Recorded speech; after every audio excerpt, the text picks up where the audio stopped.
Hello and welcome to the Geek Den, and today we're going to be looking at issue 94 of the Starship collection, the Suliban ship.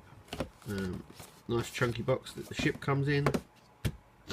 Let's have a little look through the magazine of the ship. Obviously we have the specs here. It doesn't actually tell you, but it does have a sort of a cloaking device.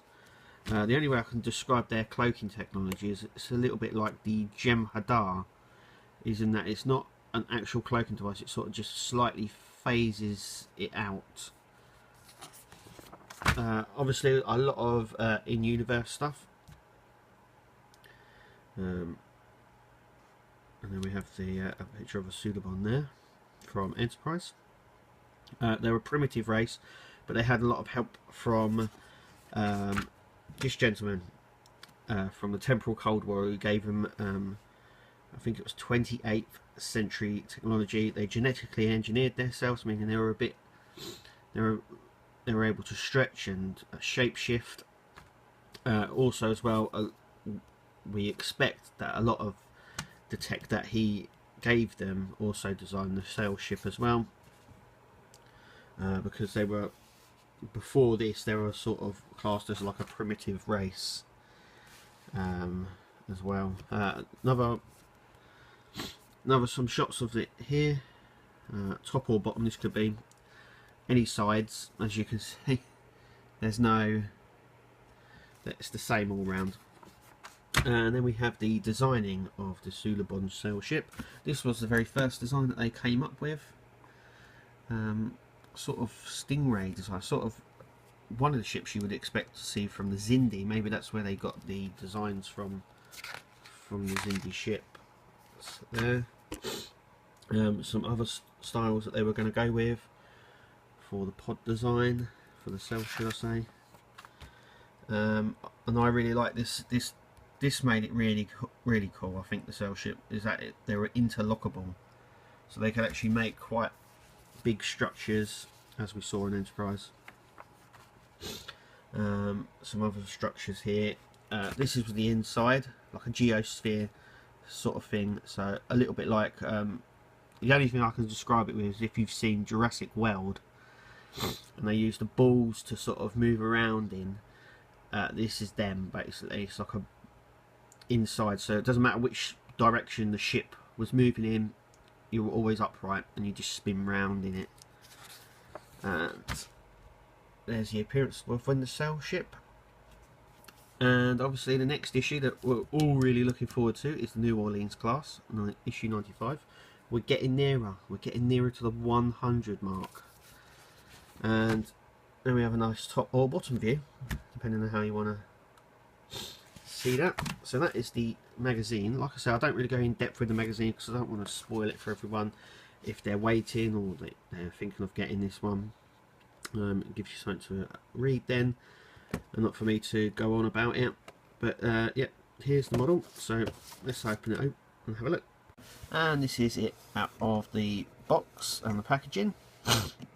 Yeah, it's not too stable on the base here. So the base is a little bit, I would say a little bit like the shuttle bases you get for the shuttle packs. It's a little stumpy thing.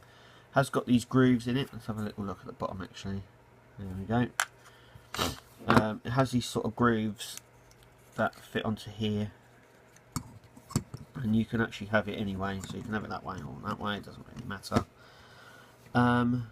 It's very detailed. On the light here you can actually see there's like, there are like these sort of specks all over it.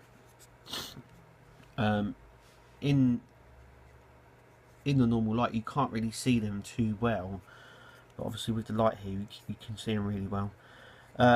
You can also see that the top and bottom are plastic, and the die cast is the bit that actually binds them together, this bit here.